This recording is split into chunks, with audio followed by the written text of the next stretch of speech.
Good evening. This would be our third underground interview with Bielek, coming to you directly from the American Academy of Dissident Sciences. A lot of interesting things happened after our last recording on April 16, when me and Al here organized that famous academy, the most famous academy in the world, the American Academy of Dissident Sciences. There were several conferences that we both visited.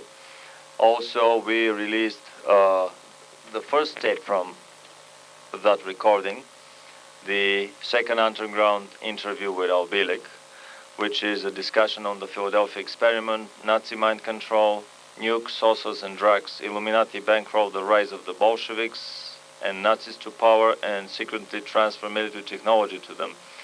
Also, we talk about catastrophic ecological effects of the first nukes and hydrogen bombs. And finally, and probably this is the most interesting part of the whole tape, is Wilhelm Reich mind control experiments in the underground labs here in the United States. Some other tapes that we have here are, well, finally we prepared the tape on the Alternative 3 film. It contains the full 1 hour film, a crystal clear copy that we got straight from England, and a 1 hour lecture that I did at the First World UFO Conference in Tucson, Arizona in May of 91.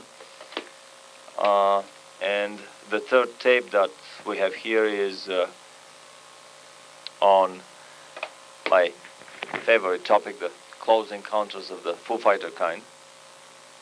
Research and development of anti-gravity in Nazi Germany during the Second World War, and subsequent research of superpower alternative space programs. I'll be very glad to, if you can tell us all some new interesting developments that happened to you in the last month or so, and then we'll go on with our interview about the Phoenix Project.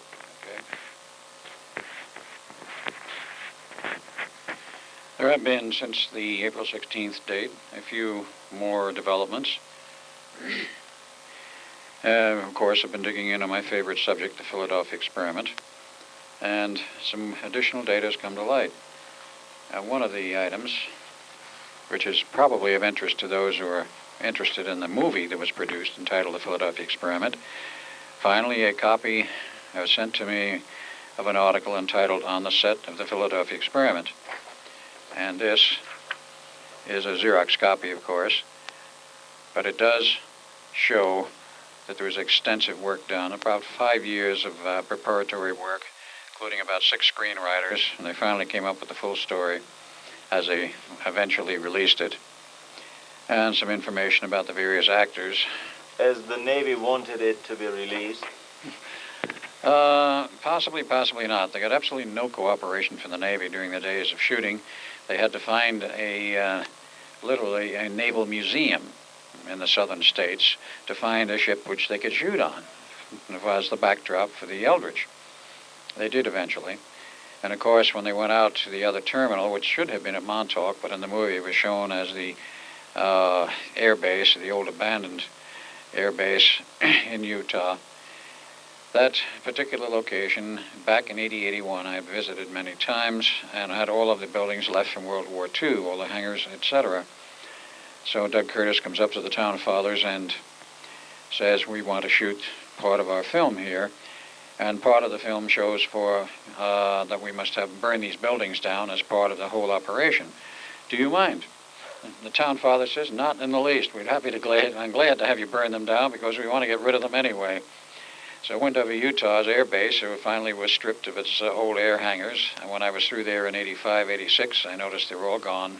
And there's some nice shiny new office buildings there because the city of Wendover, Utah, went and moved in and built all new office buildings and converted the base to what they wanted. But the article is most interesting in that it shows a real history of the film. And I'm still digging in on this to find out the full history and where the original ideas came from. That is still not very clear.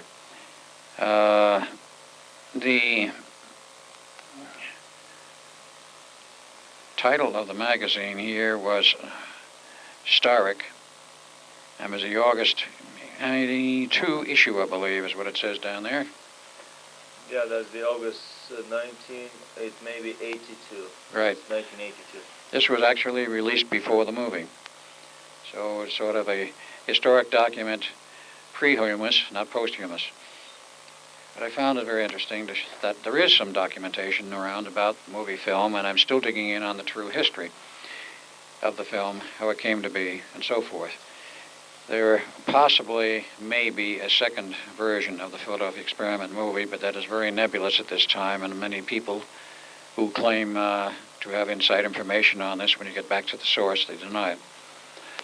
Maybe there will be, and maybe there will not, but it's interesting that it has been considered again, and I hope if they do a new one that it will be much more accurate in terms of the actual history of what happened, because there's a great deal of fill-in, as Hollywood loves to do, love interest, chase through California, and the whole 9 yards of it. None of that actually took place, as those who've listened to my lectures know. But that part is very interesting. Now, other aspects in trying to dig into the real history of the Philadelphia Experiment and what really happened and who was involved, and are any of these people alive today. I know of 3 sailors who are alive, but they don't want to see me or talk with me.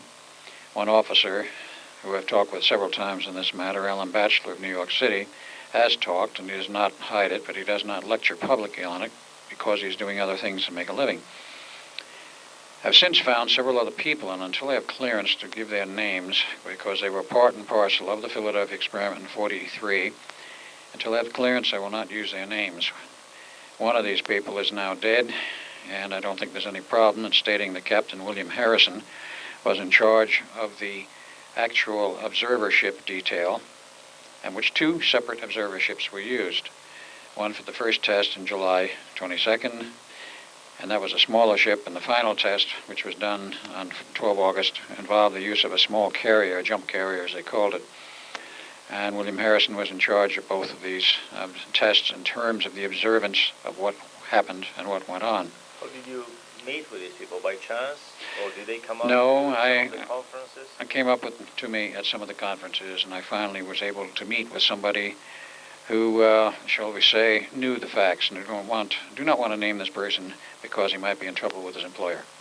I've discovered the same thing, that in such conferences one can get the most interesting information from totally unexpected and always totally unexpected people that come to you with right. literally jewels, with gems of information. Gems of information. Anything else interesting that you've discovered in the last month? Well, this goes back a few months, but is finally now published in the journal out of Sedona, known as Emergence. And a lady there by the name of Helga Mauro had 2 articles in the current issue. And this one was more or less on her mystical psychic capabilities and what she was doing. That's a fairly good likeness of her in the middle. It turns out that if you I will turn to the second page because that's the important part of this.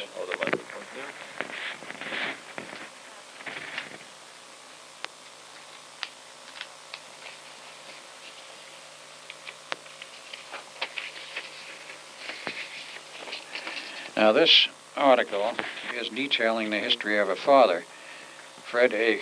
Kuppers, Kueppers, born in Germany, raised and educated there, and came over with family back before World War II. And he was a very strict authoritarian German. Your children do not speak unless spoken to, and then if you request perhaps something at a time to talk with the father, it has to be something intelligent or don't bother. And the request has to be submitted in writing, 3 days. Well, not quite. Her father wasn't that strict. But the interesting part was that before he died on Lincoln's birthday in 1963, he took his daughter aside and said that I've been given 90 days to get my affairs in order, and I'm going to tell you a few things you must know, but you will not remember until you're about 55 years of age. Now, the full details of what I'm telling you are in this article. She has chosen to go public with it. And in this, she tells a story of her father. The story basically is that he admitted to her he had been involved heavily in the Philadelphia Experiment, a number of other government projects, And he had been not only on the moon, but in the moon. He stated that emphatically. Inside the moon? Inside the moon. Which is another extremely important clue of information in another crazy story that I've been pursuing about the moon being hollow. Right. And remember, he died in 1963 before we were supposed to have gotten to the moon. And he stated flatly he had been to the moon and in the moon. He also made further statements, all outlined in this article, which, because it's public, I will go public on it. He stated flatly that one of his tasks with the government was to train aliens to work within our government, and there were human types which were totally undetectable. It was his job to train them to work within our government. Period. Fascinating. So this further blows the cover of the party line ufologists that have been claiming for years that the biggest headache and problem for our government were exactly these totally human-looking aliens that are indistinguishable in a crowd. Not hardly. Since they were being trained to work in our government by Mr. Fred Coopers, it puts an entirely different cast on the whole situation. Now, after his 90 days were up, he went back to the hospital for his usual medical checkup, and allegedly he died in the hands of a nun who they were totally could not trace afterwards. They had the standard type funeral for someone who was going to be removed from the public circuit, so to speak. And as Helga remembers, very detailed memory now, when she viewed the body in the casket, she found something wrong with it. Her father always had a lot of hair on his fingers and the backs of his hands. The corpse had no hair on the fingers or hands.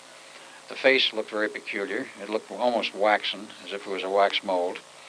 And though pictures were taken of the actual funeral, she was not allowed to see the pictures ever. Apparently still held by somebody else in the family. So they had the funeral, the whole thing was over. And 2 months later, one night when she was in bed, she gets a visit. A very physical visit, not a ghost. First she thought it was a ghost, and it was her father.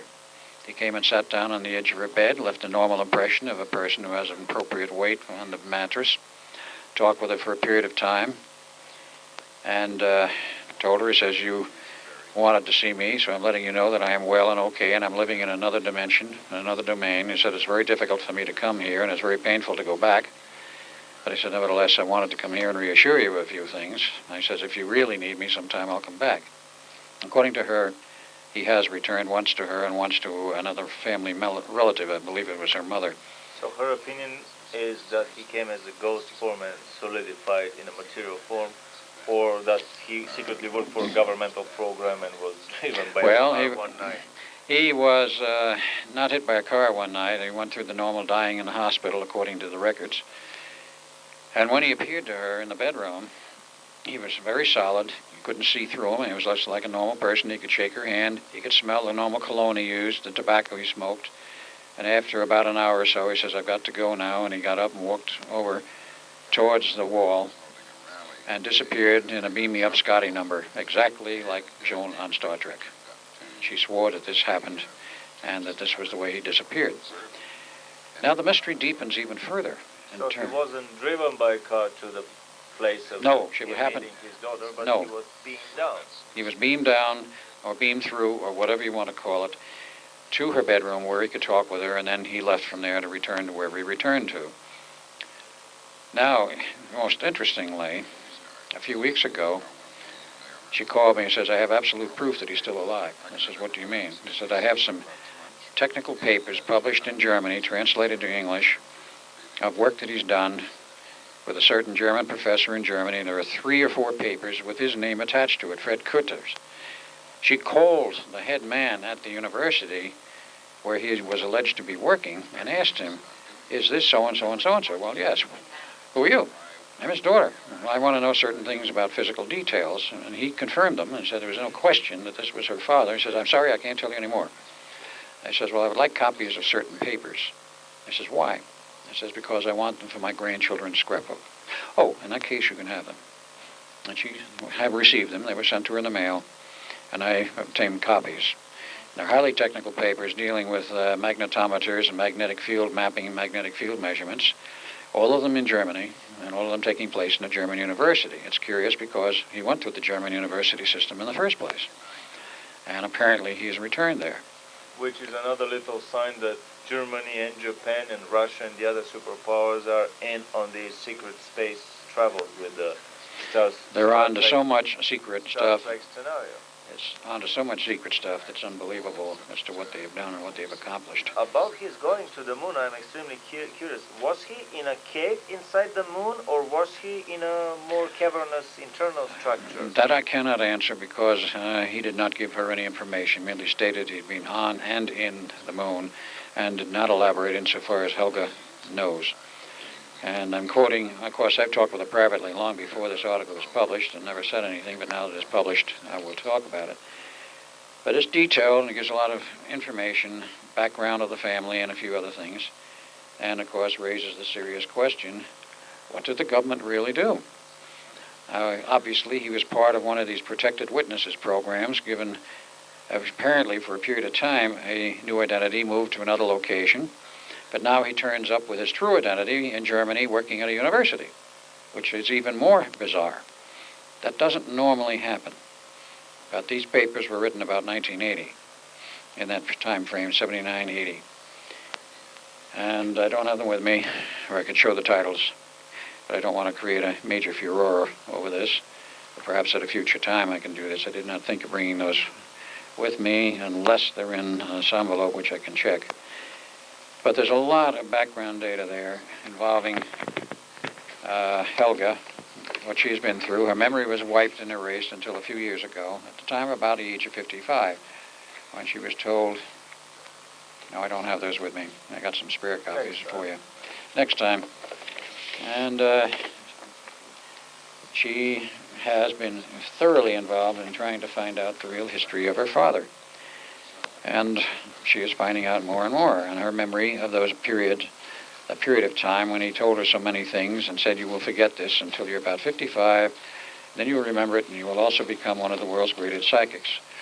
And he also told her on tears that he says, I'm very sorry about the way I treated you when you were a young girl.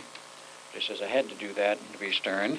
But this is what the party required from me, and I had to precisely follow my party call. Precisely. Fascinating. But he did say this. He said, I wish I could tell you who I really am, but I can't. Which indicates there's a still deeper part of this mystery. I remember we talked about that in the... No, actually we didn't. We'll be talking about this in this tape, about you and your brother Duncan going to Mars through the Phoenix time tunnel technology, going to the insides of Mars, penetrating the inside chambers there. And I see a similarity here that the government being unable to go into these inside chambers left by past dead or departed civilizations on these planets, finally they were able, through these beaming down technology, even the more advanced Phoenix time tunnel technology, through the time portal, to move the portal right in the inside of the cavern and to explore it. And this further confirms, or this adds one more little rumor for me about the speculations that actually the moon is a ship that was driven, a starship driven and parked in orbit around the moon, even an abandoned starship. Some stories say that in past history there were two moons orbiting our planet, and probably the occupants of the first and heavily damaged ship, or should we call it a battle planet, they just built themselves a new one and departed. But that's another story for a very long speculation. It's known that the Americans did experiments in bumping abruptly at the moon's surface at the expanded landing module, the cabin of the lunar landing module, after the astronauts docked back on their way to Earth with the Apollo spacecraft in lunar orbit. So by dropping that cabin at a much steeper angle and crashing it into the surface, they used that as a test explosion. And they measured on the seismographs they left on the moon's surface the echo that was created. And it turned out that the moon reverberated for many hours. It was a reverberation signal much longer. That the attenuation was very little, which can be explained only by the fact that if the moon is a hollow sphere made of titanium. So I wouldn't be amazed that similar projects have been done with the pyramids here on our planet, and that all the chambers of interest have been long ago penetrated by the powers to be. I would like to actually just to say 3 words about our previous tape that we did, and to basically introduce the discussion into the contents of our next interview. We talked about basically the Philadelphia project, how it developed, starting with the invisibility project at the University of Advanced Studies at Princeton, going through the Rainbow project, and finally ending with the Philadelphia experiment of radar and optical invisibility for a ship. And as an unexpected byproduct and bonus from these experiments, basically time travel and teleportation was discovered. And these technologies, although the experiment had a disastrous end in 43, when a lot of the sailors were either missing or were totally deranged after they got exposed on the deck, on the top of the ship, through these heavy radiations. Later on, this technology was perfected so that time travel, teleportation, and invisibility could be achieved at ease, basically, in a dial a destination procedure on the main ship's computer in the late 40s, early 50s, and 60s. And right now, as Ao and many other sources have said, basically all nuclear-powered carriers and the stealth bombers and fighters have this portable Philadelphia technology of invisibility, teleportation, and time travel. So with this behind us, I would like to basically steer the discussion into the next big project, the Phoenix / Montauk project, and all the subsequent experiments with travel in the universe with a technology that is way more advanced even than the teleportation technology. This is the technology of the time tunnel, the time portal, this tentacle that can be spread from between any 2 points in our galaxy or universe and transfer a human being, a celestial being, or a cargo or material to a base on a different planet. That was the final phases of the Phoenix project. It was sometimes called the Montauk project for the simple reason that the master control point and the major research was done at the base at Montauk, and that was, of course, originally known during World War I as Fort Hero, an Army base, also Navy, because they had 2 underwater submarine pens, which were there operational till 1983. But during the period of time between World War I and World War II, it was still a military base. When World War II was over, and eventually the Air Force came in and used it for a period of time for experimental radar systems. And eventually a SAGE system was installed about 1963. Some 25 of these were installed around the U.S., operational. And 68, 69, they phased them out for the simple reason that they now had something better, the DuLine project, and then eventually the BMUs, which were across northern Canada, and it was felt that the detection capability of over-the-horizon radar with those systems was far superior to the ones which were called the SAGE projects. So the SAGE projects were shut down and abandoned, and the Air Force and the military walked out of these bases and left them surplus. And they were carried on General Administrative Services roster, particularly Montauk and most of the others, as surplus property, abandoned. They didn't know what to do with it, and they didn't do anything with it until 1986, which was after the project had collapsed. But in that environment of a collapsed base with all of the buildings there, an underground facility which had been built in the period of about 1928 to 31, which is somewhat getting ahead of the story, but nevertheless they had a perfect facility for doing what they wanted to do. Even probably earlier, because I remember you mentioned this Fort Hero underground submarine base with the underwater entries of the submarine pens. Correct. That goes back to World War I. which says basically 1917 or a little earlier. Now, there was only one level at that time from people we've talked with who were involved in the later construction of underground, and the area at the extreme eastern tip of Long Island, called Montauk Point, was essentially flat. Around 1928 through 30-31, the Army Corps of Engineers comes in and other contractors, and they build 5 additional levels above the original low one. And after they completed all the construction and all of the elevators, shafts, and all of the other work which got them from one level to another, they covered everything over with tons and tons of dirt, planted trees, shrubs, and grass, and made it look like this grassy knoll, no pun intended, this hill had been there forever. And it was a perfect disguise, completed in 31. Who gave a hoot as to what went on at Montauk in 1931? The only people who were out there at that time was the lighthouse keeper for the Montauk Lighthouse. I would like to add here a little comment. It's fascinating for me to discover the precursors of certain secretive developments of our present days. For example, it took Bill Cooper several years to convince the public at large, of the existence of massive underground research and development installations, of massive underground Frankensteinian factories for genetic research.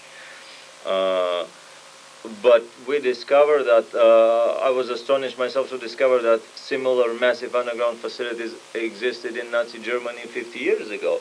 And through your stories, I realized that their precursors could be found even almost a century ago, developed by the military with the very same purposes, to have a convenient spot, not observable by the general public, not scrutinizable by anyone, where they can run their black project. Sure. And this was a military base with an outer fence and an inner fence, and they could set military guards there, and they did. Now, going into the history of some of the projects which went on there, one has to go back to Nazi Germany in the period of time prior to World War II. And during World War II, they were working feverishly on mind control projects. There were a number of people who were involved with these who were smuggled into the United States in the period from 1933 to about 1942. I don't think we didn't smuggle them out under the war years, because underneath all of the facade of this world war, and we were going to bomb the blazes out of Germany, which we did later, there was a lot of covert cooperation between the two governments on research. Now, this is hard perhaps for some people to accept, but it is a fact which can be proven. Number one item, which has nothing to do with the Montauk project, but which helped to maintain the stability and the functioning of the German military through the major part of World War II, was the fact that when all of the Ploesti oil fields were bombed and blown up and they had no more oil left for gasoline, guess who comes to the rescue? Standard Oil Company of the United States, New Jersey, and gave them the process for converting coal to gasoline. So this is an American process. This is not a German process. That's correct. I've always thought. We have always been told it was a German process, which they developed. They did not. It was developed here in the U.S., and that process probably dates back to before the turn of the century, and that's a very long story in itself. In any case, they gave them the process, helped keep the war going, and who knows what other things were done to help keep the German war going, because this war, that is the one in World War II between Germany and the Allies, was not what it appeared to be. It was not a war of politics. It was not a war of borders. It was not a war of people against people. It was a war of banking interests against banking interests, who, no matter who won or lost, they all made tons and tons of money, because the munitions had to be built to fight the war. Well, actually, this was a war of the bankers against the whole humanity, because by killing humanity, they were loading the governmental credit cards with these exorbitant astronomical military expenditures, and also they were achieving their targets of limiting the population on the planet, which has very long been the number one goal of the Luciferian lobby on the planet, to reduce the population. Right, I figured in it, and of course a periodic war does help reduce the population. Most people throw up their hands in horror at the reported stories of 6 million Jews dying in the Holocaust in Germany, which is a total fabrication, but nonetheless, many did die, and there's no question of that. The figure is wrong and who died is wrong, and the causes and the reasons are not accurately reported. Let us say 2 million died in those camps for whatever reason. Does the general public realize that in the bombing raids of Germany, 26 million German civilians died in those bombing raids? The cities were leveled, and when the war was over, Eisenhower himself ordered the German soldiers put in the concentration camps and other local holding areas, cut them off, no food and water, and let the tens of thousands of them die. This was the book, the Canadian book, Other Losses, that was severely debunked even in the tabloid press here, which turned my attention to that. I thought, gee, this must be something very important if they are so angry about the book. Right. That's usually the case. This also plays very well with the population policies, because bombing Germany gives an excuse to everybody, including the pilots and the bombing crews that would drop the bombs on the cities, to eliminate all these people. Dresden was target bombed and leveled. Tokyo was carpet bombed. Carpet bombed. Tokyo was carpet bombed with incendiary devices, and in less than a week, actually, I think in 2-3 nights, in Tokyo there were as many casualties as in the Hiroshima and Nagasaki nuclear bombings. By these carpet bombings of whole city neighborhoods. First they would bomb the periphery of the neighborhood to prevent anybody from escaping, and then they slowly, drinking their coffee up there, unobstructed by any fighter aviation, they would level and burn the whole city. Anyway, to come back to the mind control experiments in Germany. Right. As Mealy Mayer wished to make a point here that in spite of the appearances of being terrible mortal enemies, there was covert cooperation going on, and one of the other areas of this covert cooperation was in the fact in the period of 1933 to approximately 42, they were smuggling out Jewish scientists who were working on mind control and other projects, and this was essentially allowed by Germany. Even Einstein was smuggled out. He was smuggled out. He did not leave because he was thrown out. This is a total fiction. He left in 1930, before the rise to power of Hitler with his full power, because the National Socialist Party considered him an asset, wanted him to leave, and his friends told him, you better get out while you can, because after the war, or let us say the build-up into full power of the Nazis comes into place, you're not going to be able to get out. And he was a pacifist. He knew there was going to be war eventually, so he moved to the U.S., to Caltech, taught there for 3 years, then was invited to join the Institute of Advanced Study at Princeton, which he did in 1933, and remained there till his death in 1955. But there were many others smuggled out. They did a lot of work on mind control in Nazi Germany during the war, much of it centering around indoctrination of the SS troops, involving supersonic sound impingement on the occipitals of the brain, and it was quite successful. Ultrasonic. Ultrasonic, correct. The Japanese worked on RF techniques, and that has been swept under the rug and was never admitted to by the U.S. government. The stories of the Buck Rogers screws that went into Germany are fairly well known. What is not well known is that some 26 railroad car loads full of patents and other technical data were seized by the British and the Americans and the French when the war was over. And these were technical processes which we did not have and we wanted, and that was one of the aspects of the war. Actually, I heard stories in Renato Vesco's book Intercept But Don't Shoot that there were miles of boxcars. There were 9 kilometers from one underground huge city, and 16 kilometers from another city. Miles of boxcars loaded with designs, with blueprints, with machinery, with sophisticated equipment, and so on. You include the equipment and the machinery and working models of devices, yes, it would be a lot more than 26 boxcars for sure. But this whole business of interchange and cooperation took place covertly. The war ended. And, of course, certain of the Nazi hierarchy, namely SS Chief Gehlen, who was the security chief for Hitler, in a deal worked out by Roosevelt before he died, all of this group of intelligence people was transferred to the United States and formed later the backbone of the CIA. The deal was in order to obtain and retain the surveillance crews and groups which were already in Russia in place. The U.S. agreed to have these people be transferred to the U.S. so we would have the capability, and these people would be left alone. This was the price. They said, we will do what you want and cooperate with you, but you leave us alone. At the same time, Russia captured another portion of the SS officers, and they had them transfer the SS spies in the United States to the Russian interests.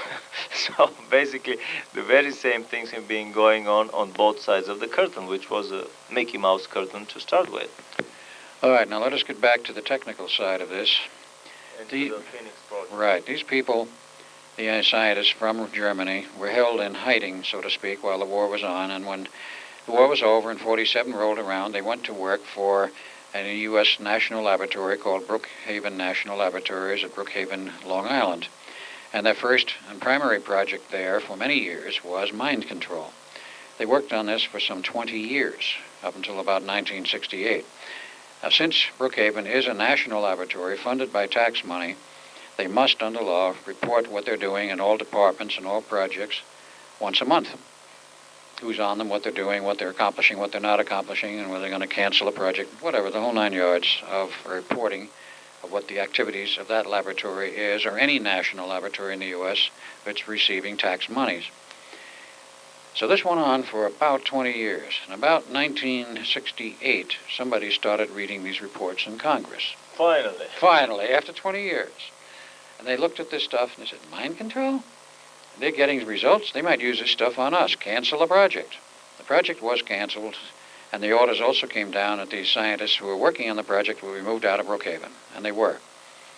So they started looking for a new home. And since they were already at Brookhaven, which is more than halfway to the eastern tip of Long Island, it didn't take them too long in looking around to find that Montauk had a military base called Fort Hero, and the Army there was quite interested in what they were doing. They said, why don't you come here and work with us? We'll give you a haven and you can continue your work. So they did. So from Brookhaven, they moved to Long Island Haven. If you want to call it that. A Long Island Haven at Montauk in the underground of Fort Hero. Fort Hero was actually a very large installation, and it was right around a state park, which was built sometime in the period, I think, prior to World War II. How many submarines could dock in these underground pens simultaneously? From what I understand, only 2. It was not an extensive Navy operation. It was basically Army. And it was, of course, a defense point during World War I and World War II with the old railroad carriage guns and all of the heavy ammo and such. All of this was abandoned and torn down after World War II.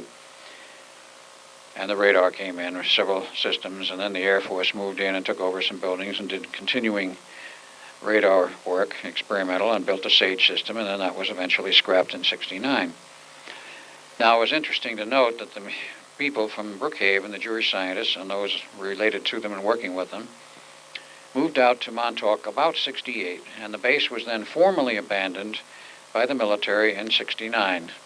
And it became noted on the GAO, General Accounting Office records, that it was an abandoned surplus base. Well, I can assure you these guys didn't move out. It was the ideal cover for them, and they continued to work. Well, I've noticed that what they do is they keep the essential people, and then they rotate the non-essential military personnel in order to keep the secrecy. They have one group coming and digging the base, another group coming and doing the concrete, a third one does the interior fittings and decoration, a fourth one does the initial part of the research, a fifth, a sixth, a seventh, and that's how, through this time-wise compartmentalization, the track is lost of what goes on down there. Right. And of course, they also had built years before, when I don't know, their own electrical power plant. They had 4 generators of a half a megawatt each in a separate building, and they did for years supply the power, but when they built the later follow-on Phoenix project, they had so much trouble with those generators, they had to stop using them and go to local power, which is Long Island Lighting Company, usually called Lilco, and take power from their lines. But this is much later. Now, the project continued from '69 onward on an abandoned military base, but certain other things also took place in that period which were moved out there also, because This was called the Phoenix Project from about 47 on and became a complete cover operation for many, many projects. Umbrella. A real umbrella. Now, what else happened? The Philadelphia experiment, which had been scrapped and abandoned in 1943, the Navy revived it and went to John von Neumann in 1947. He was already working at the Institute on producing the first all-electronic digital computer, which he did complete in 1952. Again, for the use on the for use in many, many areas. But he knew that a computer would be necessary to solve the problems of the personnel and provide a zero-time reference for personnel as well as for the ship. The ship returned after the equipment was destroyed. All equipment was not destroyed, but let's say the banks of electron tubes that provided the power to the fields for the two huge generators provided the magnetic field. When they went, the magnetic fields went, then of course the regular field slowly collapsed. But the point here is that all of this work was not abandoned. It was put in a file. And the very high-powered electromagnetic fields which were generated for the invisibility effects produced the very severe problems on the personnel. And this was the result of course, grossly excessive magnetic and electronic fields, which never had been used before, to my knowledge or anyone else's, in such close proximity to personnel, namely about 75 feet from the antenna, which was radiating something of the order of 20 megawatt pulses rotating in a circular field of RF, and all of the power that was going into the generators also pulsed to produce a rotating magnetic field on the deck. This is very, very high-powered stuff, and you don't subject the human mind or nervous system to this. They found out, of course, later that you don't, and many medical reports were written. In 47, they asked von Neumann to resurrect the project, see if it could be salvaged, if there was anything they could learn from it. It would be interesting to see in the medical literature whether these reports can be found. Our leading Russian dissident proved that there was a massive contamination and probably a nuclear explosion in an underground nuclear storage in Ural by discovering an explosion in the number of papers on the radioactive contamination of the environment in official papers in official journals. So if these papers could be traced in official journals, that would be a roundabout way to proving that something like that could have happened. Well, I'm sure that those reports are still classified by the military, the Navy, but I do know one person who examined them and told me that he had examined them, found they were very interesting in terms of the results, and that was a Mr. George Hoover, now retired from the Navy, who was in charge of an investigative commission appointed in the Office of Naval Research in 1955. And I've talked with him personally, and he admitted to the Philadelphia experiment, he admitted to the 4 medical reports, and he said so far as he was concerned, the 4 medical reports were the most interesting part of it because it was prime research material to try and show what happened to these sailors, what was the cause of the problem. Well, they had to solve it, obviously, and they did. Von Neumann found the means with the computer to provide some type of zero-time lock reference to the personnel. How this was accomplished, I do not know, because when the equipment was smashed, the ship returned to its proper point in the harbor because not all equipment was smashed. And the zero-time reference generator they had, designed and built by Tesla, was still working. And even here, a little introduction. I've noticed that several such smashings occurred in the Philadelphia and Montauk projects when there was a locking into some energies from higher space, so that basically the whole system became a free energy device that was siphoning energy off from the ether, from the higher dimensions, from the higher classes of energies in the universe. So even after cutting the cables from the local power supplier, the installation would not turn off. Cutting the cables inside it would not turn it all of it down. So finally they had to physically smash most of the modules in order for it to shut down, which is another indirect proof that free energy can be obtained out of thin air. In a sense, that is quite true. There is no such thing as a free lunch. The energy comes from somewheres, but our modern physics has not recognized this until very recently, that this possibility may exist. Now, to get back to this thing, when they resurrected the project, von Neumann found the answer. He also had built and designed this computer. A new system was delivered to the Navy, and tested in 1953. And it was fully successful, no personnel side effects. And therefore the Navy now changed the name again from its classification of 1940, which was the Project Rainbow. They changed it to the Phoenix Project. It's a continuation of the same project, but again under a new name.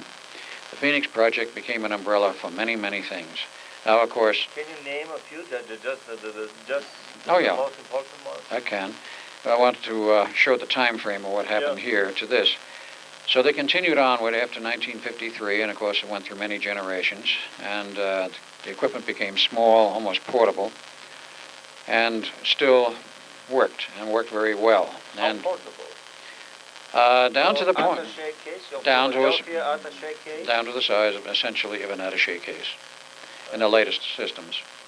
They do have the capability of making a Secret Service operator for the president or the government invisible, either with carry-on hardware on his belt or his back or a suitcase, or by treating him in a field which will render him physically invisible without carrying hardware for a period of about 72 hours. Now, this technique is good for that period of time, but when he comes out of it, he gets very sick and very nauseous for days. The use of the hardware apparently produces no nauseous side effects. In any case, this project continued on, and eventually, while it was initially at Brookhaven, it also was moved to Montauk. And that was what was called P2 or Phase 2, the Invisibility Project. Phase 1 was, of course, the mind control, which they developed some very successful techniques in the late 70s.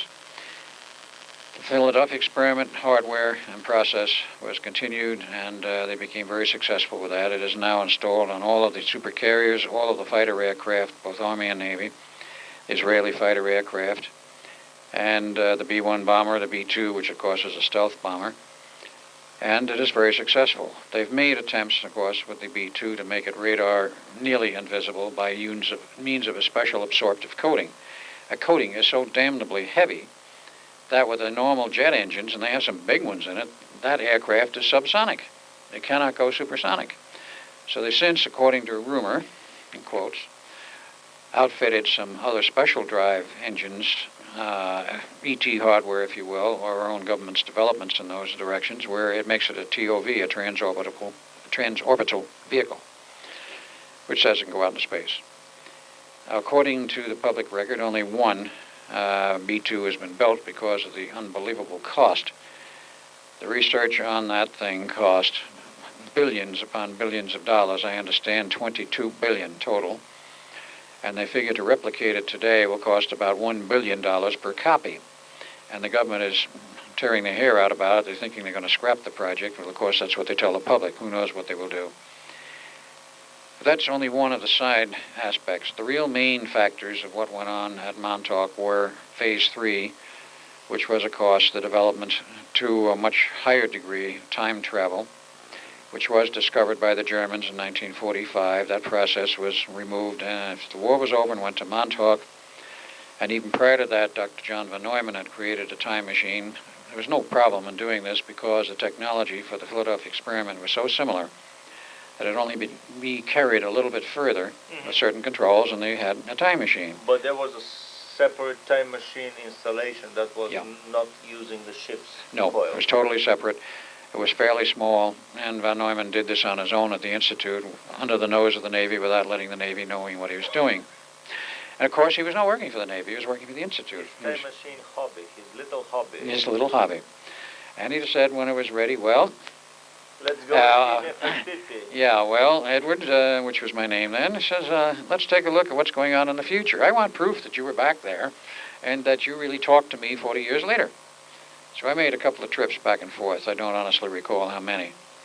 And eventually I came back with enough paperwork and proof that he was satisfied that, yes, there was a Phoenix project. Yes, I had been there. Yes, that this thing did exist in the future, and he was part of it.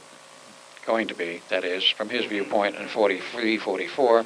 How big was this time machine? Do you remember the physical dimensions? Physical dimensions were fairly small. The radiating control element was perhaps 6 feet high and perhaps 2 feet, 2.5 feet in diameter. Would you go inside it? Or no, actually it created a field which you just stood within the field. Uh-huh. You didn't have to get in the machine. There was a lot of other peripheral hardware driving it. a lot of tube circuits and a lot of other stuff, because in those days everything was electron tubes. And as a matter of fact, still is in certain areas, because they're the only things that will work when you're dealing with higher order energies. Did he use a computer to drive it? Or there were no computers then. No computer hardware. So the computer did not begin to take shape until 1946. See, in the meantime, when he was satisfied, in October of 43, he became part of the atomic bomb project, and of course he spent a lot of time up there, but not full-time. He was there as a consultant. And in early 44, he made a suggestion to the Navy, well, I'd like to have Edward up there with me, and they loved the idea because it would bury me in the most remote and the most secret base in the United States, and nobody would know where I was, and I could not talk about what had happened on the Philadelphia project to the rest of the Navy.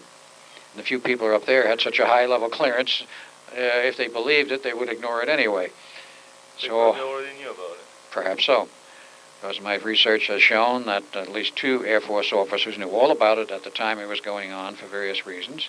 A number of other Navy officers knew about it, some of whom are still alive, whose names I will not use until I have clearance. And there's a lot of evidence around yet which has escaped the notice of the wonderful Navy Office of Naval Intelligence and all of the other intelligence agencies that have made a very thorough job at searching stuff out. They've removed all of my school records. They've removed my military records. I'm sure they exist somewheres. Talking about Bob Lazar's story of his... Well, yeah, very much, very much. As a friend of mine living in Flagstaff, Arizona, who used to be on the White House staff for President Nixon, told me once when he became interested in my story and maybe trying to set up a system, a possible suit against the government, he says, I can tell you this much from my experience in the White House. He says, I'm not there anymore. I don't want any part of it. But he says, I could make one phone call for 25 cents in a pay phone and say, I want so-and-so's made a non-person. And within 1 week, all records would be gone. From Social Security to bank accounts to school records to employers' records, where he went to school, you name it. Driver's license, the whole 9 yards. All ID would be gone and he would be a complete non-person. He said that can happen in 1 week. So basically they have this procedure established because they obviously have used it on numerous occasions. Dozens, if not hundreds of occasions. Definitely, they've used it on dozens and hundreds of cases where for some reason they want to keep the victim alive instead of pulling the, as I think L. Ron Hubbard called it, the 2-45 instant theta clearing technique, which means 2 slugs from a 45. That's a very quick way of exiting the individual, but it has sometimes its own repercussions, and the military or the government does not wish to do this technique all the time. Undoubtedly, and without question, they've used it many times, but there are cases where they do not want to use it, for whatever their reasons. So in any case, I was at Los Alamos by von Neumann's suggestion from 44 to 47, July 44 to July 4th, 47. Then I was hustled out under trumped-up charges. Never faced a court-martial because they were trumped-up charges, and the Navy just wanted an excuse for the MPs to arrest me and get me out of there. And then I was given the 9 yards of brainwashing and gone... When you say brainwashing, this means total deletion of your past memories, of your identity, of everything. Everything. Everything. Basically, they reformat your hard disk, and you lose everything. They lost everything from it, memory of who I was, all of my history of schooling, everything I had done, that I was Edward Cameron was lost. And then they did the piece de resistance with alien technology help. They did an age regression number, which the government has the hardware for this, but normally does not take anyone to an age earlier than 21 because of the genetic side effects. And they decided they wanted to reduce me to the age of 1 and plug me in a new family, the Bielek family. It's a long story, and some people I know may have a great deal of difficulty in believing it, but I was sent back to 1927 as a 1-year-old kid, approximately, and plugged in the Bielek family after the kid there, who was the normal, real Al Bielek. There's a birth certificate to prove it. Allegedly died of some illness, and then I was put in as a substitute, and then of course... But with your physical body, not as a walking of your soul into his body? No. They originally intended to do something like that. But there was, shall we say, I was saved at the last minute by Dr. John von Neumann, who was totally upset about it and didn't want to see this happen for his own reasons. So I went back, and I was a young kid, about a 1-year-old, and grew up, and I didn't know anything. Other than I was just your growing. whole life again. I relived The my whole entire life life again. from yard one, scratch one. Till you finally discovered your past connections with the Philadelphia experiment. Right. But tell us how the Philadelphia led to the Phoenix, I mean to the time tunnel. How did the idea for the tunnel appear? Who was The idea for the tunnels actually was alien technology. We did not have the technology to do this. We had the technology to build a time machine, go either forward or past in time. But we had no technology at that time capable of producing a tunnel wherein a person or an object could be sent down this tunnel to another physical location on this planet or another part of this galaxy and also shift its time reference. This was exceedingly advanced technology which only the aliens knew how to do. And the Phoenix Project was overrun with aliens. So basically, what the Phoenix technology is ahead of the Philadelphia technology. Much. You don't need the hardware of the Star Trek ship orbiting around the planet to beam you up or down. That's right. You probably extend the distance of this travel tremendously comparable to the teleportation technology. And you can travel in time. That's correct. I don't know whether the teleportation technology can travel in time. That I don't know. But the Phoenix Project with their tunnels, as they finally got them to work properly, and it was a long process of a lot of work, all of which is detailed in a new book. That new book is, of course, the Montauk Project. Fascinating book that we greatly recommend to anyone. It's written by Preston Nichols, and he was part of the Phoenix Project in a major way, as was my brother Duncan. But he remembered after a period of time and his own electronic systems for restoring his own memory, all of the technical details of what he did, what projects were on, and it certainly does not cover all of the projects under the umbrella of the Phoenix Project because none of us remember everything yet, but enough to make a very viable book. What you remember is fascinating. That's right. I remember walking out of your lecture, the first time I heard your lecture at the Pasadena Whole Life Expo. I had the feeling that the reality, that the world I was living in has ceased to exist for me, that the ground, that somebody pulled the ground from under my feet and that I was free falling into unknown space. As we did. How strong was the impact of all this information upon me, despite the fact that for the last 10 years, all I have been doing every day is digging into paranormal, into metaphysical, into the ufological and other crazy marginal stuff. Well, that stuff, as you call it, is nothing compared to what they did at Montauk. And since. But basically, the Montauk Project set the pace for everything that came afterwards and did things which I don't think have been replicated. Let's detail a little bit about what they did. They had time tunnels. They were able to go to Mars, as Duncan and I did, to go into the underground of Mars to explore the underground caverns and the vestiges of their civilization. Right, the vestiges of a dead civilization, which they knew existed, and they had all this evidence on the surface. We've had colonies on Mars since the 60s, late 60s. And how big are these colonies? Any I don't really know. I would have to guess and say there's at least 2 bubble cities there, and by now they probably don't need the bubbles because they do have an atmosphere on Mars, about 707 millibars, which is 7/10 that of Earth, and the temperature at the equator is about 40 degrees Fahrenheit during the day, which is adequate. So basically a pair of jeans and a pullover would be good enough for jogging. But when they first went there, they were convinced there was no oxygen, but there was suddenly, for some reason, oxygen released. That's a story I don't really know all the details over how that happened.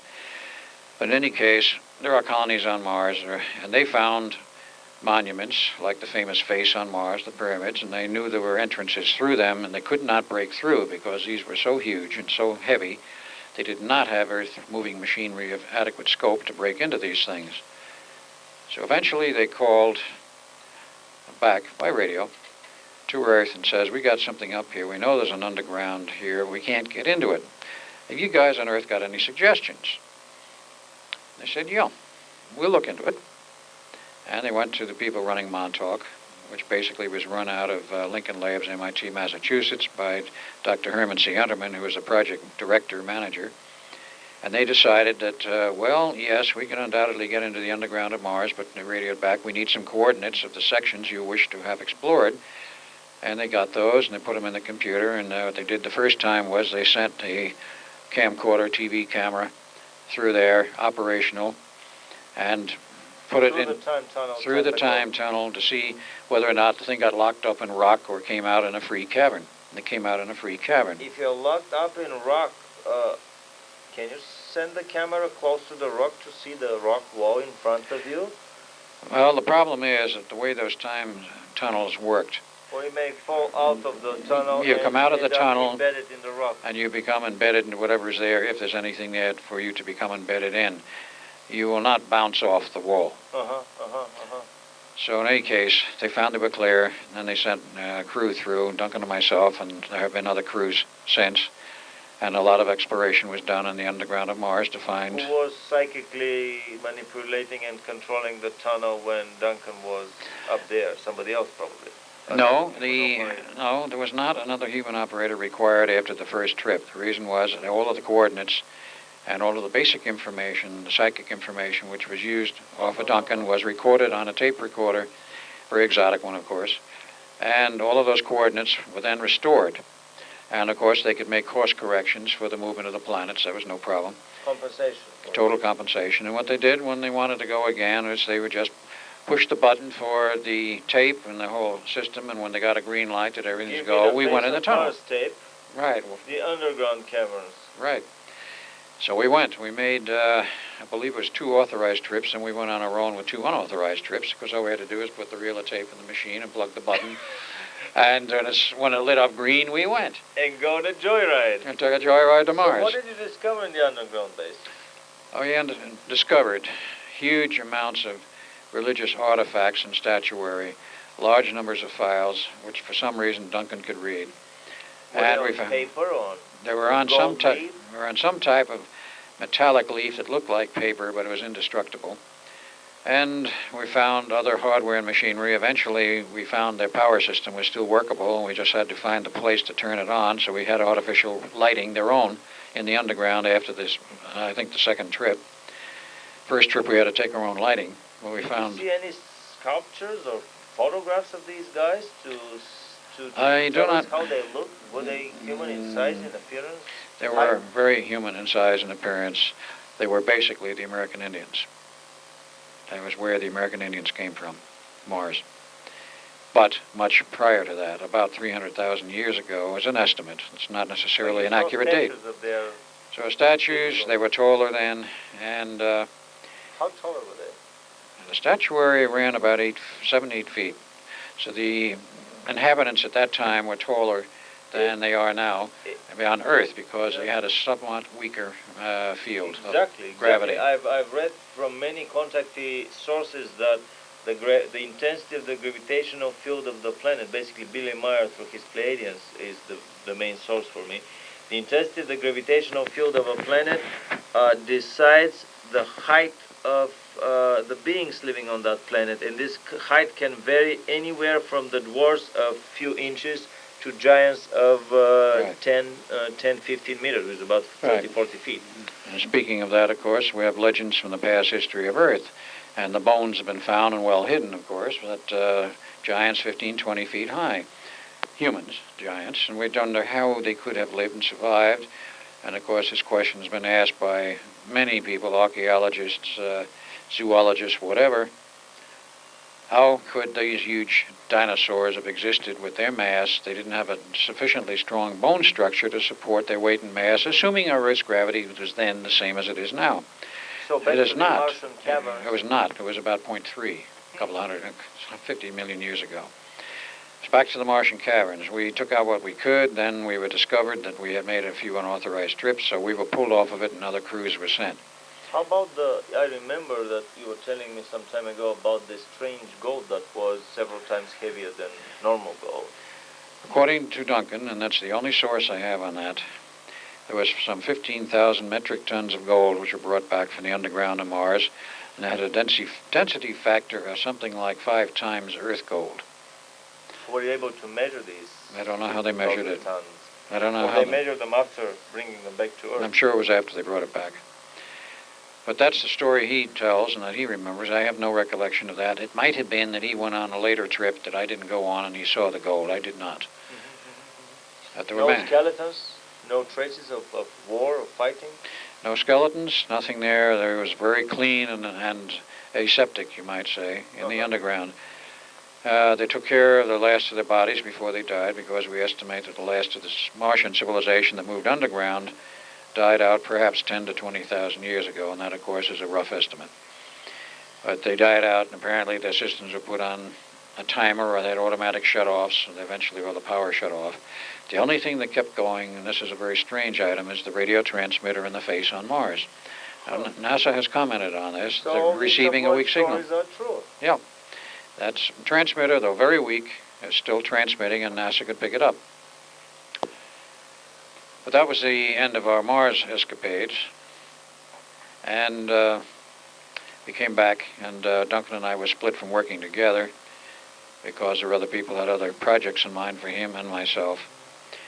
And one of the other projects we're working on there, of course, two of them I will go into because one is going into in the book and the other is not, was, of course, the indoctrination of these young kids, almost all blonde-haired, blue-eyed, all males, some 10,000 of Montauk in the age bracket between 12 and 17, typically around puberty. And some of them... No. They were run through...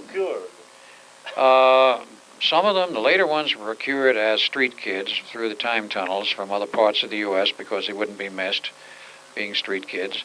Initially, they were... with time tunnels? Yeah. Or with a saucer craft hovering above and teleporting them, beaming them up? No, I believe it was all with the time tunnels. The earlier phases of this, they actually went around with trucks on Long Island physically and picked up kids and kidnapped them.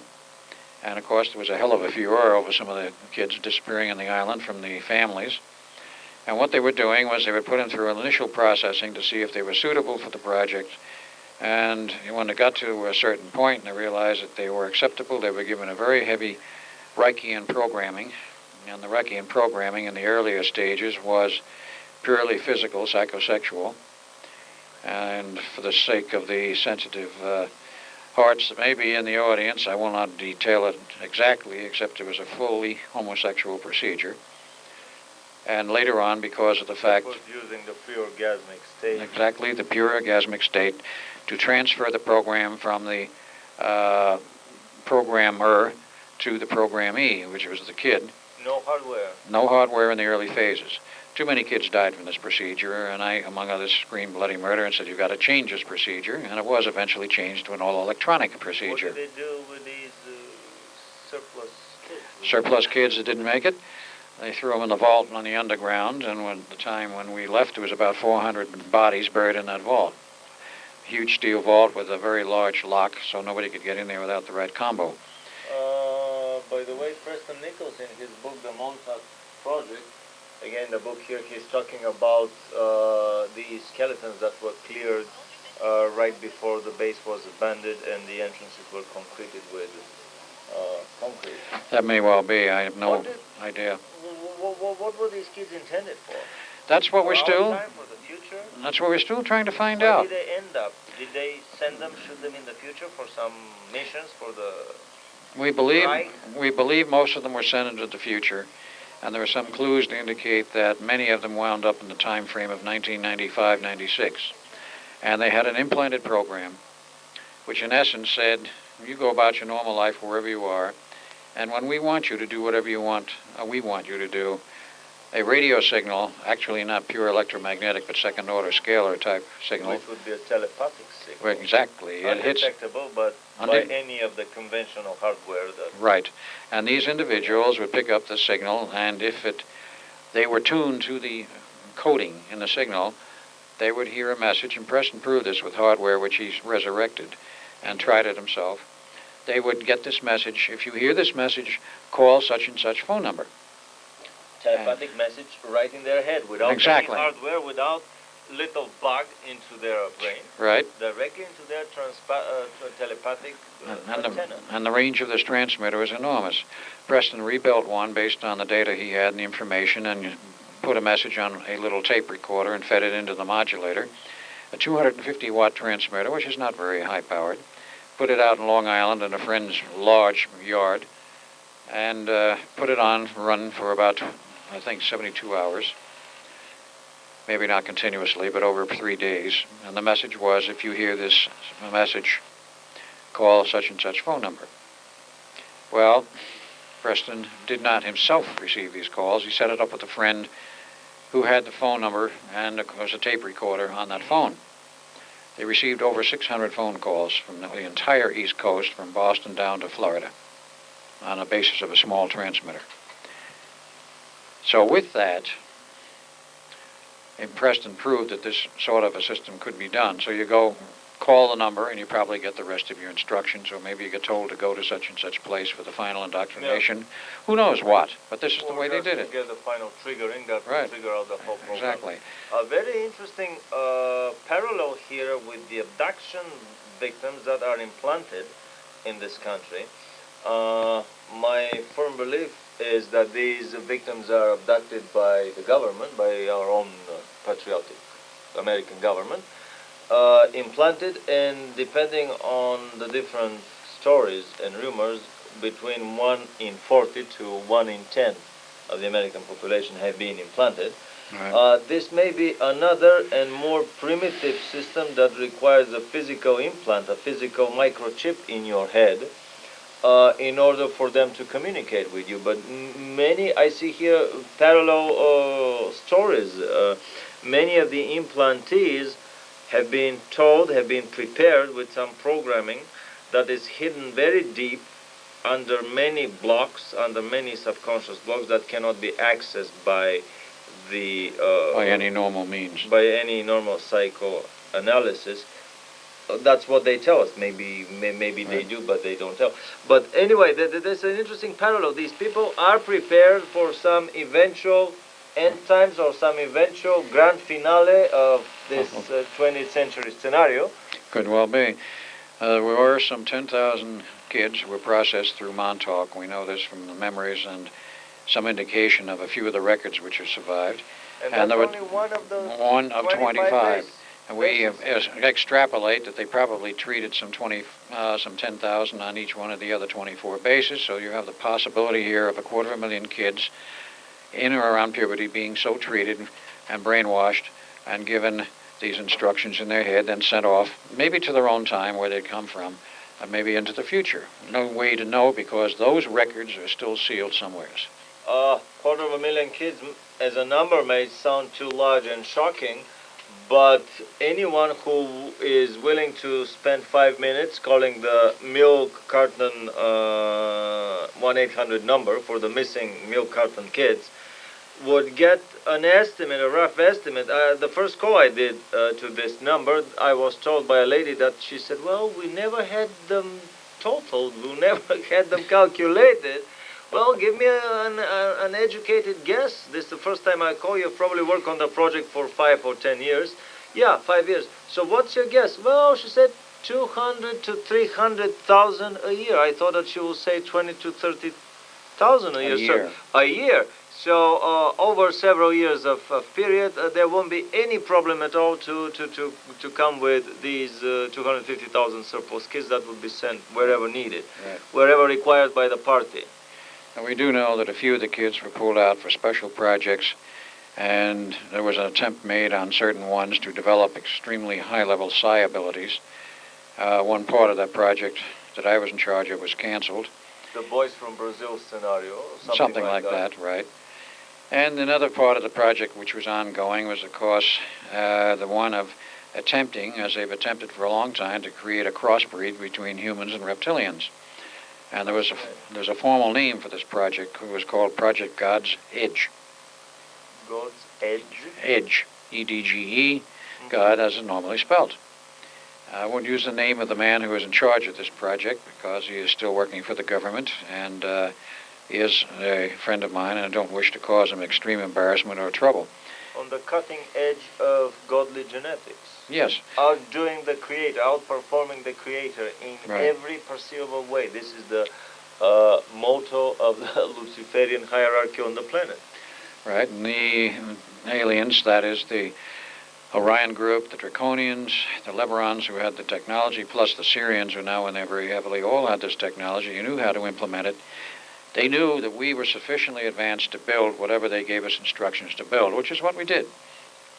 Now, what they ultimately intended for this hardware, this project, is hard to know because after Duncan and I... The hybrid project. Well, that goes on elsewhere. But in any case, after Duncan and I arrived from the Eldridge and returned to the Eldridge, then the word went out because there had been a plot afoot for weeks, if not a month, because suddenly Duncan, as the current Duncan, on the base had decided, and a few other people, that it was time to wreck this project. It was totally out of hand, and they didn't know really where it was going and so forth, so they cooked up a little plot. And that plot was that a special monster of the id would be implanted in Duncan's mind, and at the proper signal, which was after we had left to return to the Eldridge, and we knew that the Eldridge was probably back in the harbor. Monster of the id would be monster of his subconsciousness. That's right, and he would sit in the chair, and they would say, the time is now. The thing came out of his subconscious through the computer system, went into the transmitter, and was given 3D clothing, if you will, a solid 3D object. Flesh. Muscles, bones. Everything. By the computer. It's a fascinating story. I was very skeptical at the beginning, but if we remember the book published by Wendell Stevens again, his brilliant line of books, contractee books, this particular book is UFO from Venus I Came, the Recollections of Onik. There in their higher dimensional etheric culture, everyone can materialize objects, food, furniture, clothing, everything they need out of the ether. So basically there is nothing special in the materialization of matter out of the ether through the powers of the mind. Not at all. Here, a little bit of a hardwarean crutch was used because obviously our brains are not that good and powerful enough to do it entirely on their own.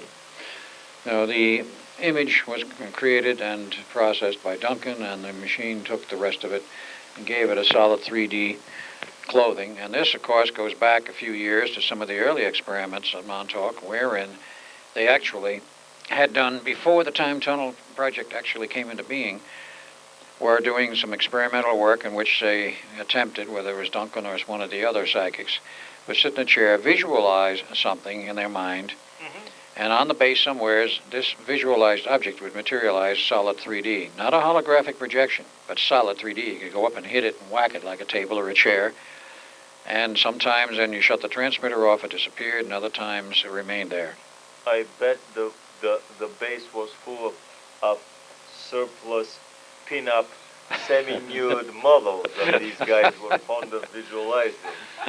Well, there's a lot of possibilities there. But whatever they visualized, I'm sure they didn't continue this phase too long because it would obviously get out of hand.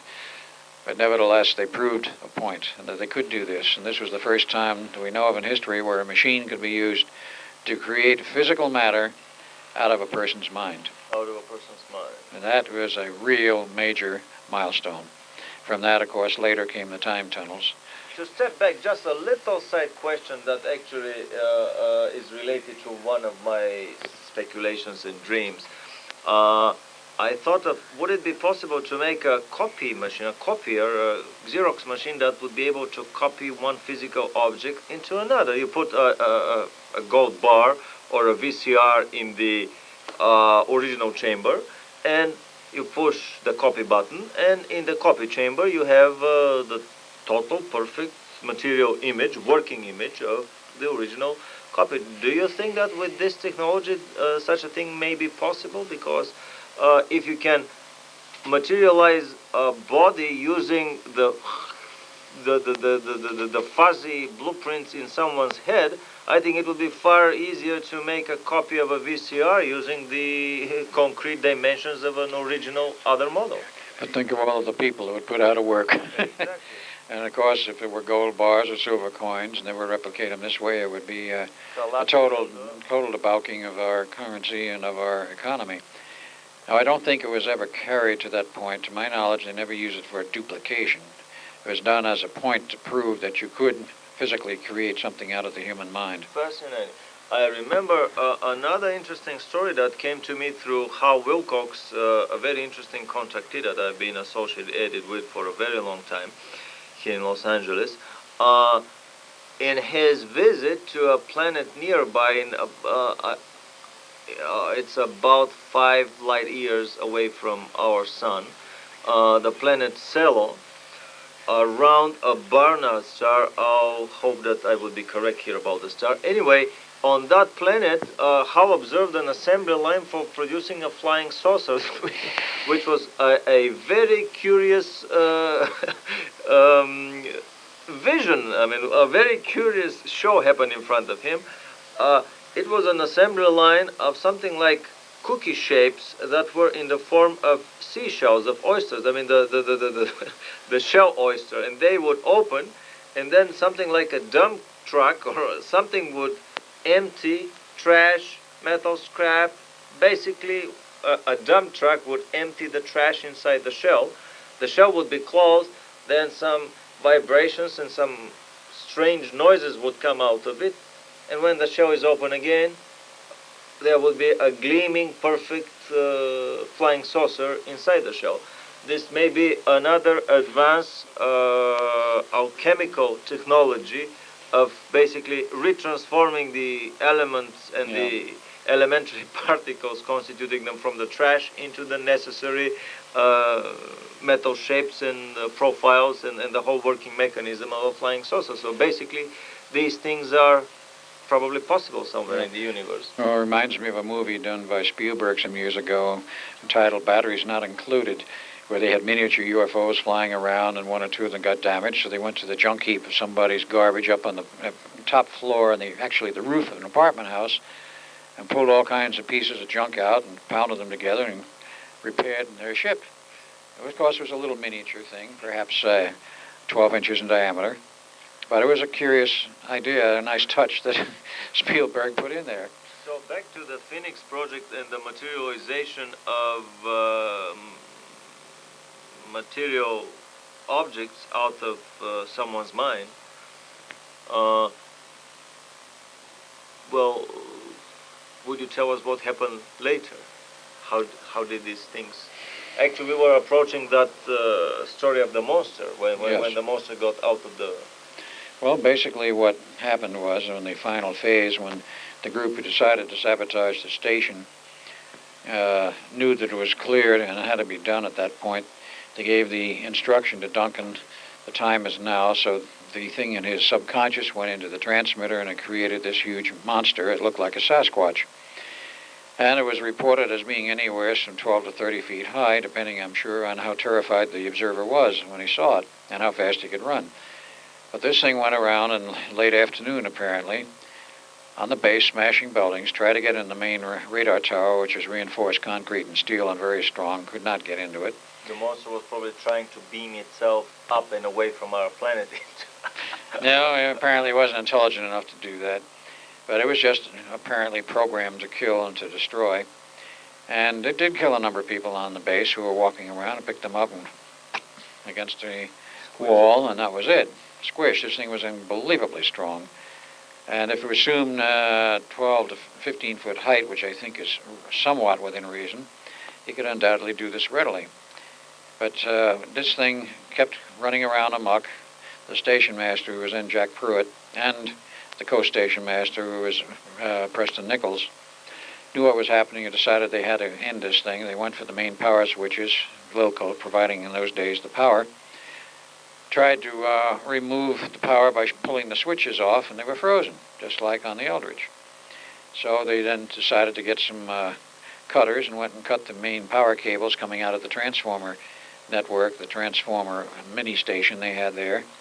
Cut those, nothing happened. Then they went the other side of the transformers. This means that basically some free energy device was already running and siphoning energy off from the ether, from the same ether. So they then went around and cut the cables on the other side of the transformers, and still nothing happened.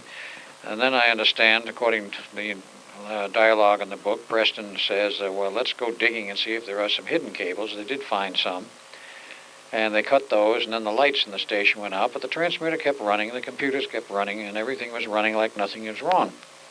So at that point, either Pruitt or Preston, or both, decided, everybody get out of here, we're going to have to go in the station and cut this thing apart with a acetylene torch. So they did. They cut all of the main feed cables between the computers, the modulators to the drivers for the finals, and when they cut enough cables and enough drive sections, then the whole thing went down and it stopped feeding itself power out of the Dirac Sea, and within a few hours, E-Monster disappeared from view, went back to essentially the realm it had come from. The Dirac Sea would be the vacuum sea, the Yeah, etheric sea? zero-point energy out of the zero-point vacuum, in essence. But you have to consider that this computer, the whole complex of many computers, had all of the information from the leading edge of technology programmed into it, information about gravity, about everything else, and it was relatively simple for a computer like that to figure out how to extract free power from someplace because it was already dealing with hyperspace energies. So you're implying that that was probably one of the first computer rebellions in the long list of computer rebellions in the secret military black projects that I suspect, that one of these was probably the famous How misbehavior in the fiction movie Right. 2010? Right. Or what was it, 2001? 2001 was Yeah. where Hal rebelled.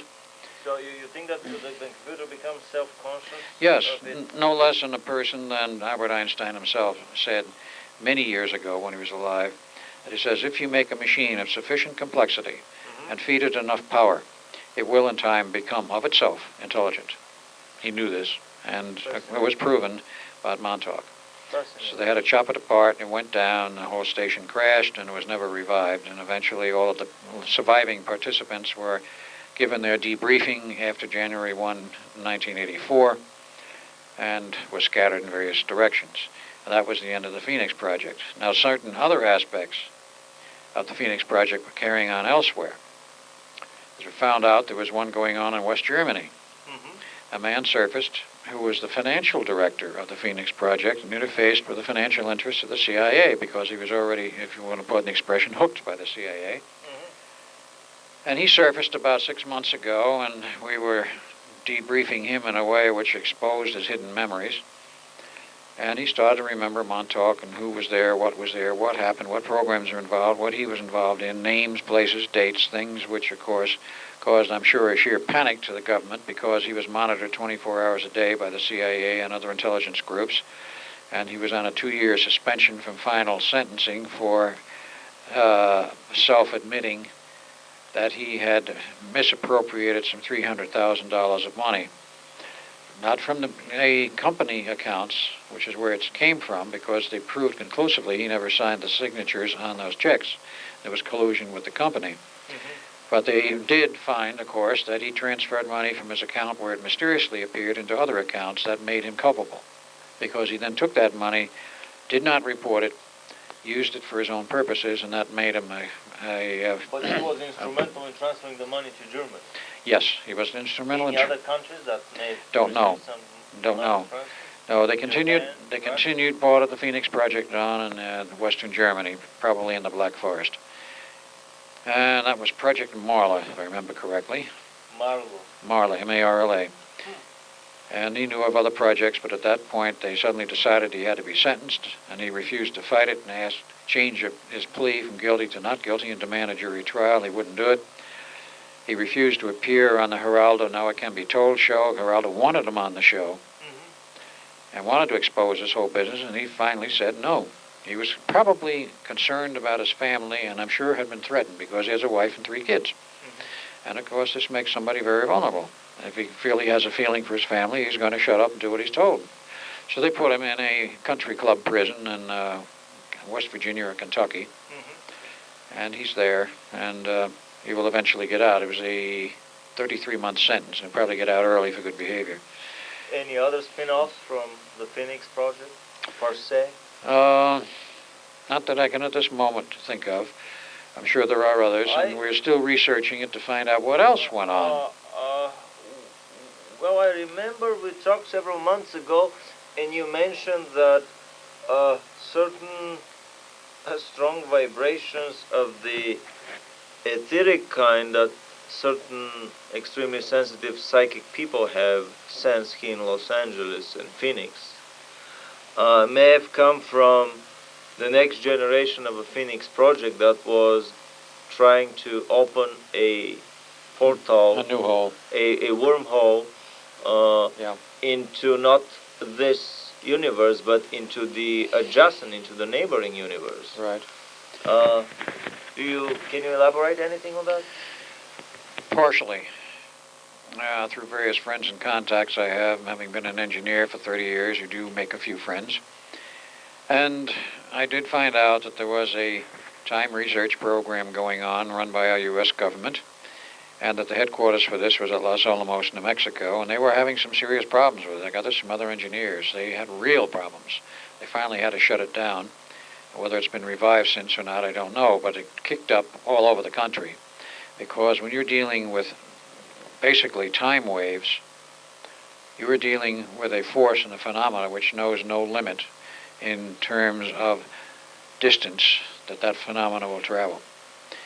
A time wave can be generated, or a time modulating system for modulating the time wave can be generated by a very small piece of equipment involving 2 transistors or 2 tubes in the right coil and associated pieces of equipment, even portably.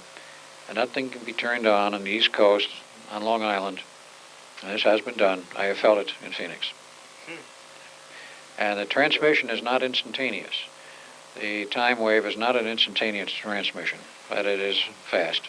My personal experience with metaphysical literature also tells me that the higher the class of energy that you learn to manipulate, the easier it becomes to manipulate the lower levels, the hierarchically lower levels of matter and energy, and the more compact the whole hardware, the whole device becomes, to the point of having it as small on your a ring on your finger, or even basically finally you learn to do that with the powers of your brain. But yes. Other spin-offs of the Phoenix project? No, can't think of any more right now. But the one about the time is interesting. Was they successful to open a wormhole to the yes. neighboring universe? Yes, this was an attempt to break through to a neighboring universe, and my information is they were successful. It caused a huge backlash that the neighboring universe put a plug in their tunnel, if you will, and eventually it was moving its plug all the way back to the end at Los Alamos. This sounds a little bit comical, like these like comics, these children's comics. Is that we don't want you poking around in our little sand pile, so we're putting a plug in your game. So it's what essentially happened when their plug landed into our soup? There was, I don't believe there was anything like a major explosion, but they had a lot of equipment failures, and they had to shut down. Whether or not it's ever been fired back up or not, I don't know. I have 2 sources at the present time which tell me of those operations and the problems they had with them, and a second source which indicates, yes, they know of the time experiments. So I would not detail what. Fascinating. So maybe this will be the topic of our next interview, travels beyond our universe to the universes around us. But so this means that the Phoenix technology is capable of all universe travel, travel to every point in our universe. Definitely, every point in our universe, and they actually did break through to another universe. Little or no time, basically, as measured by an external observer here on our planet, and by another moving and transported observer that goes through the time tunnel. Basically, the time is very short, like seconds or minutes. Yep. Typically, it would run about 1 minute, 30 seconds to a minute. If you were traveling to another point on this planet, it would be probably less than 30 seconds. If you were traveling to Mars or some other very remote point, it could take many minutes. But still, it was very fast. But less than an hour. Oh, yes, yes. They didn't want to keep the tunnels open that long unless it was absolutely essential, because they were always concerned about equipment breakdowns. I see. So what they would do normally was they would The tunnel would be up, and program the human being travels, then they bring them down, and then they would reopen them again to bring the human being back. It would be prearranged and pre-programmed. Were they able to send material and hardware and stuff through the tunnel? Oh, yes. Bricks, cement, to start building Well, some bases elsewhere? If they could send gold bricks through space-time, I think they could send anything else. And they did lose some of the stored gold from the underground by admission of Herman Sienterman himself in the early days when tunnels were not stable. I see. I heard stories that another Phoenix station was built on another planet as a backup station in case everything fails on this planet. Then the hierarchy here would still have an escape chute or route, so to speak. It was not necessarily on another planet. My recollection of it is it was actually in another universe. And it was very well concealed. It was done in case everything failed here. They would find a way to get to that one and continue the research there. That one was located and apparently was put out of commission by friendly aliens, who put it that way. So basically that other unit, that other base is not operational right now? No. You've traveled through these time tunnels. I mean, can you describe for us what's the feeling, what's the sensation? It's like traveling in a subway or traveling in a kiddie slide at Disneyland. What do you feel when? Just describe. I mean, you're in a room, then you see a portal, a door. You open the door, you walk into the tunnel. That's right. You jog through the tunnel. No, you walk into the tunnel at the entrance, and then you are propelled by the energies of that tunnel, standing upright, essentially, down through the tunnel to the other end. You don't touch the walls. What would happen if you poke your finger to the wall? You would lose a finger? No, basically nothing, because they seem to be quite hard-wise, energy-wise. They were quite hard. You might get a slight shock, as I remember, because we tried that sort of thing in a number of things. And no, it didn't cause us to disintegrate or create other problems. But how will your feet touch the tunnel, or they were not touching you? They were flying in? You were floating in I won't say a bubble. You were floating in essentially the center of this tunnel, which was about 8 feet diameter. 8 feet diameter? And you would flow down that thing, and when you got to the other end, you would land on dry ground, assuming you were scheduled to land on dry ground.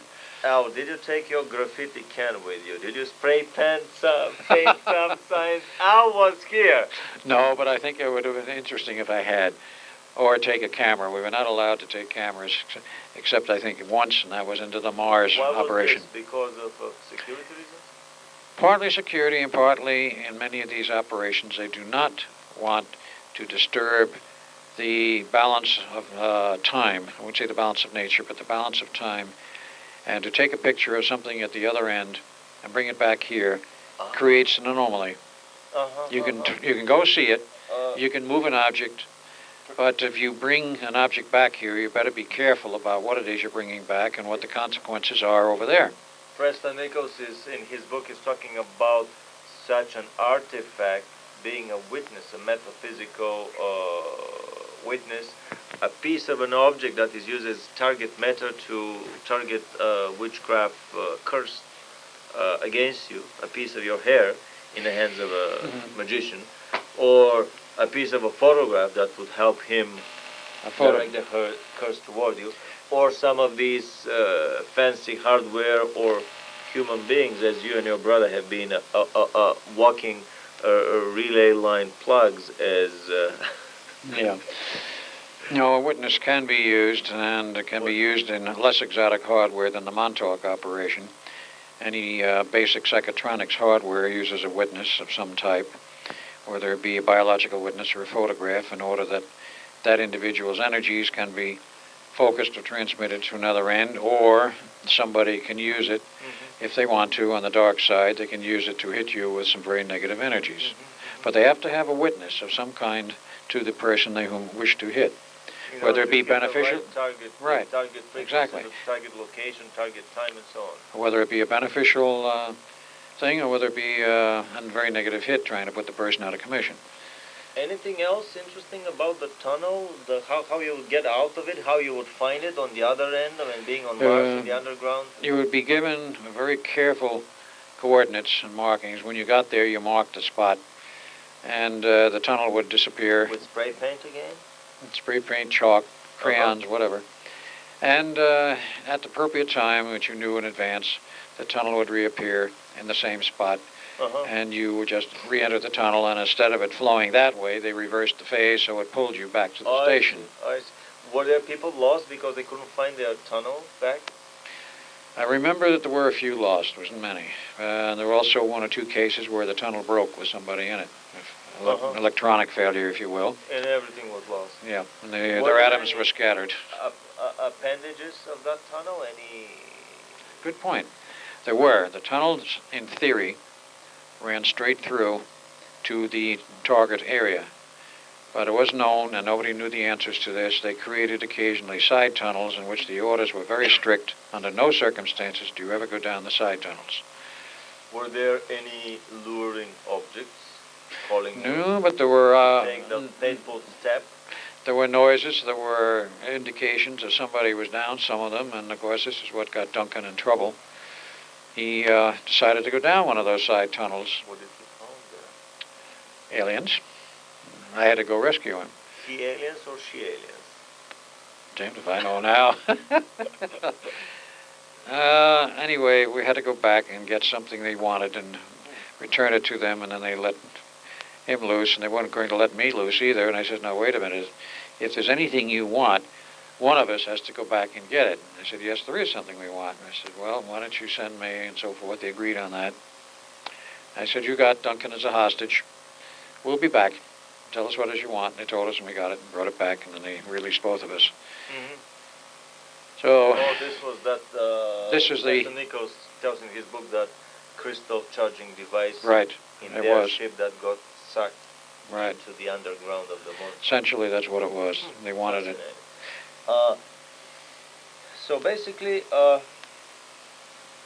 wrap this whole story up, I've never ceased to be fascinated, to be amazed at the, never-ending cornucopia of secret projects, of this fountain of secret technologies that keeps coming from the underground bases. What Al has been telling us here for several years is the story, or some of the stories that he witnessed in one of these many dozens, if not hundreds, of underground bases. We are talking for a period that's 50 years ago in time. There were 25 Phoenix technology locations based on the number of Amplitron tubes, 100 tubes that they built, 4 per site.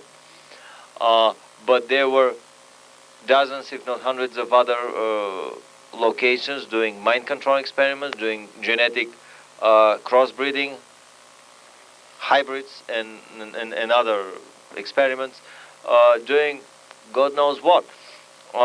So my feeling is that the ruling elite, the Illuminati elite of the planet, would always like to have a technological lead of between 20, 50, but usually between 50 and 100 years ahead of the mass circulated technologies. The secret technologies, the secret knowledge, the hermetic knowledge, is usually a century ahead of the mass circulated, of the mass usage knowledge and technology. These stories that the British landed on the moon at the end of the 19th century, in the 1890s, that I've been researching personally myself, I'm more and more becoming convinced that they are physically and engineeringly possible and feasible. And many other such countless stories about occult, metaphysical, and alchemical schools that the children of the elite get their head start in visiting. These are schools where probably kids are taught in a one-to-one, face-to-face environment with a teacher. Nothing to do with the public school system of debilitating the American children. Uh, Interestingly enough, I mean, I'm coming from a country, from Bulgaria. Little Bulgaria fights with Romania for the place next to the last place in Europe, for the place ahead of Albania as the poorest country in Europe. However, fortunately enough, we were fortunate to have the German education system. It was copied and moved lock, stock, and barrel, as they say. And I mean, my feeling comparing our education system in Bulgaria, in math, literature, and in languages and everything, with the American public school system is that I mean, this is a third world country's education system, which was done on purpose to this country to keep the large masses of the population ignorant exactly of these secret projects that are going on beneath the surface, literally, and in a, how should I say, in a non-literal sense. But let's try to summarize. My feeling here on these secret technologies is that not only that there is a lead of 100 years between the secret and the mass technologies, but the question is who is behind all these things. Obviously, the depth of this conspiracy is way more massive than 99% of the conspiracy theorists are willing to admit or to tackle. Numerous books have been published that the government started examining the aliens from the 1989. Howard Bloom published a book called Out There. To me, this is a close encounter of the sleazy kind publication. Many would move this much earlier, in the 60s, in the 50s. Some diplomatic relations were established with aliens. My feeling is that aliens have been contacting our elite, our scientific, our political elite, all throughout the century, throughout the centuries, and a small handful of people had known about the existence of alien civilizations, had known about the existence of quite advanced alien knowledge, centuries ahead of the knowledge their own society was using. So, I mean, this cooperation has been going on for many centuries. If we turn to the contactee sources, to Billy Meyer, for example, the Pleiadians landed on our planet 180,000 years ago. So for hundreds of thousands of years, these contacts have been going on. And to move the conspiracy even further, my feeling is that these are not uncoordinated, chaotic, unbrokered, how should I say, choreographed contacts. On the contrary, there is the invisible hand, the mastermind hand, that is coordinating all these activities on the planet. And in my opinion, this invisible hand is the celestial. These are the celestial management systems, management hierarchies that elbow each other, that arm twist each other for control of the planet. In my long study, because my research on anti-gravity and German flying saucers built during the Second World War, and they are landing on the Moon and Mars, this is the smallest part of my research. Basically, the biggest part of my research goes into comparative contactology and comparative revelatology. And here I would like to share with you a book, fascinating book, that I found in the metaphysical bookstore in the Body Tree. It's called the Urantia book, Urantia, Urantia book. It's published by the Urantia Foundation in Chicago, Illinois, referenced in the Library of Congress, stolen from most of the main libraries, including the UCLA library, where it was donated. It's a massive volume. Actually, this inside is not the book. This is the concordex to the book. I forgot my book at the study group place where I go from time to time. But,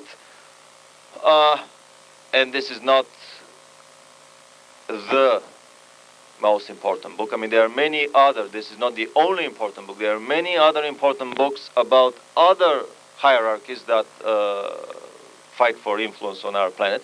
But this is the universe according to the Trinitarian hierarchy.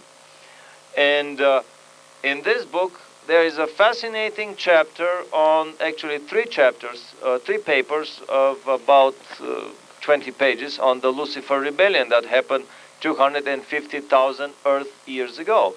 A rebellion that involved about a third of the celestial Trinitarian management hierarchy of our local universe, angels that sided with Lucifer, and a third of the terrestrial management beings. Anyway, my feeling is that if one wants to go into the higher levels of celestial conspiratology, we all remember the pyramid on the dollar bill, that the lower two-thirds of the pyramid are made of stones, of bricks, of tangible material matter, but the upper one-third with the all-seeing eye in it is semi-transparent. It's made of almost invisible, etherical, supermaterial matter. This is a good metaphor to me of the hierarchical conspirative arrangement of the universe, pyramidal arrangement of the universe, where the lower levels of hierarchies are always controlled by the upper levels of stones, by the upper levels of hierarchies, and so on until the very top. And there are several such management hierarchical pyramids. One is the Trinitarian pyramid, as depicted in the Urantia book. Another one is the Jehovian pyramid, as depicted in the Waspi book. Unfortunately, I don't have it here with me handy, but we'll show it sometime in the subsequent lectures. Anyway, and discussions. My feeling is that nothing of these secret projects happen coincidentally, happen through chance and chaotic diplomatic treaties and relations with extraterrestrial races. My feeling is that these contacts have been brokered, have been coordinated and orchestrated by the Luciferian hierarchy, because unfortunately 90% of the extraterrestrial contacts with our planet are with races that philosophically stand on the position that is taken by Lucifer in his Lucifer Manifesto, as depicted in the Urantia book. I wouldn't like to go into the philosophical side of this discussion. This is a question of entirely different matter, of entirely different discussion. But the point that I want to make extremely strongly is that all these contacts are made, are basically planned and carried out by the Luciferian hierarchy that is around our planet. And even these teleportational and time tunnel, time portal transportational technologies that have been feverishly developed in so many sites around our planet. I recently had a strange hunch thinking about the Phoenix project. Phoenix is a metaphor for something that dies and is reborn again out of the ashes. I was curious whether the Phoenix project was not an installment policy of the Luciferian hierarchy, being afraid of the approaching end times and preparing itself a nice and cozy escape route, because actually through these time tunnels, and I would like to get our opinion on that, but you can have not only bricks and cement and hardware and material and human beings, but probably you can have angelic beings and higher order beings. And I wouldn't be amazed that even poor guy Lucifer can transport himself through the tunnel into a different point of our galaxy or universe, or possibly even to another neighboring universe, just to escape the adjudicating times that are approaching, according to the Urantia book and according to many other spiritual, metaphysical, revelatory, and contactee sources. So Of course, this is totally a speculation, mental gymnastics, so to speak.